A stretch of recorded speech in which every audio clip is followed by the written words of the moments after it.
through 90.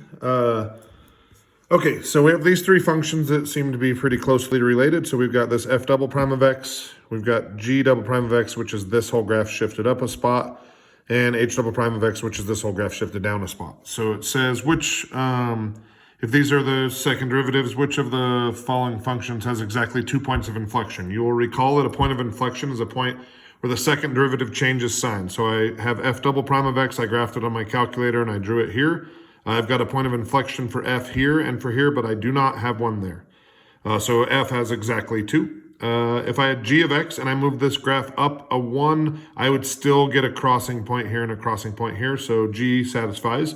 But h, if I moved h double prime, move this whole graph down 1, this would now cross and cross again, so h would have 4 points of inflection. So I go f and g only. Okay, so for number 87, I've listed the slopes in order, -5, -4, -3, -2. So obviously f prime is negative. Those are all negative slopes. But if you think of this in terms of like temperature, if I go from -5 to -4 to -3 to -2, that is an increase in temperature. So we go with answer B.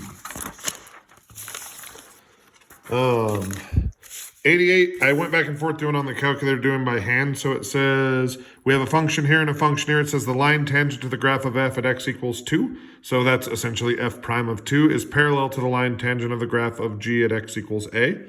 Where a is a positive constant, what is the value of a? So first I calculated f prime of x right here. And it was 2x over x squared plus 1. When I plug a 2 into there, I could use my calculator for this, but it gave me an answer that looked kind of funky. So that area, or that f prime of 2 is either 4/5 or 0.8. So what I did then is I went to my calculator and I plugged in the derivative of g, so 5x to the 4th plus 3x squared. And then here I plugged in the 0.8 to see when these were equal to each other. So I go second, calculate intersection. And it said it was positive, so I moved over towards the positive one. And I hit enter, enter, enter.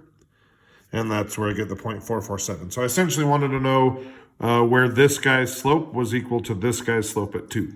So that's what I found. 89 says, if g of x is equal to this thing, then if I were to take the derivative, g prime of x would equal f of x. So g prime, so f is g's derivative. So it says, if the average rate of change of g on the interval from 2 to 5 is 6, so if g's average rate of change, then that would be f's average value, because f is g's rate of change. So g's average rate of change would be f's average value, so I did number 1. That is a pretty tricky problem. All right, so it says for any function f, which of the following must be true? If f is defined at x equals a, then the limit has to equal the function value. Well, an example here would be, say this is a right here. Here's an example of where the function is defined. It has a point, but its point value, its y value, is not equal to the limit. So I'm going to say no on this one.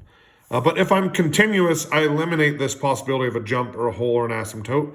That point would have to be right there. So this is literally the mathematical definition of a function being continuous at x equals a, is if the limit as we approach a is equal to the value at a. So whatever value we're approaching has to be the value we reach. That's a continuous function. Differentiable is basically just, yep, we're continuous with a little bit more. So same thing has to be true. So I get 2 and 3.